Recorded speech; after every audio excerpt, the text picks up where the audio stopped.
Praktikada təsadüf olunan məsələlərdən biri təhqir faktı ilə bağlı fərqli qərarların qəbul olunmasıdır. Bunun səbəblərindən biri vahid metodologiyanın mövcud olmaması ilə əlaqədardirsə, digər tərəfdən təhqir anlayışının məişət səviyyəsində subyektiv olaraq qəbul olunması, hüquqi baxımdan məsələyə yanaşılmaması ilə əlaqədardır. Belə ki, təhqir şəxsiyyətin şərəf və ləyaqətinin nalayiq formada qəsdən alçaldılmasıdır, məlum olduğu kimi.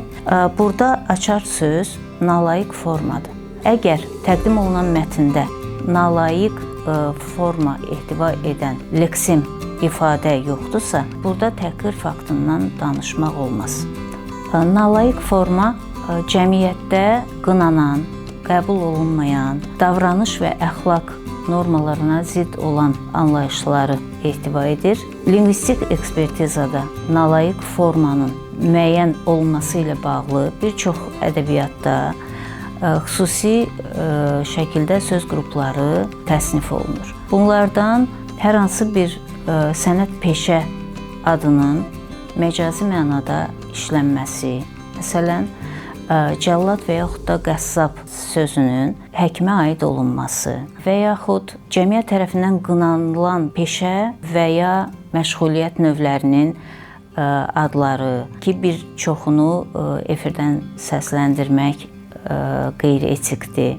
Bu bənddə qeyd olunan məşğuliyyət növlərinin efemistik ifadə variantları, məsələn, yüngül əxlaqlı qadın, bu da təhqir qrupuna aid olan anlayışlardan hesab olunur. Digər qrup müxtəlif heyvan adlarının xüsusiyyətləri nəzərə alınmaqla insanlara şamil edilməsi. Məsələn, bir şəxs haqqında çaqqal deyilirsə, ona konnotativ olaraq çaqqala aid olan bəzi xüsusiyyətlər köçürülür və bu artıq təhqir faktının qeydə alınmasıdır. Və yaxud da bir şəxsə donuz və yaxud da digər bir heyvan adı ilə müraciət olunursa, bu da təhqir faktına aid edilə bilər. Praktikada təsadüf etdiyimiz bir cümləni nəzərdən keçirsək, şəxsin adını təbii ki demədən kimsə tövlədə dana kimi böyürürdü.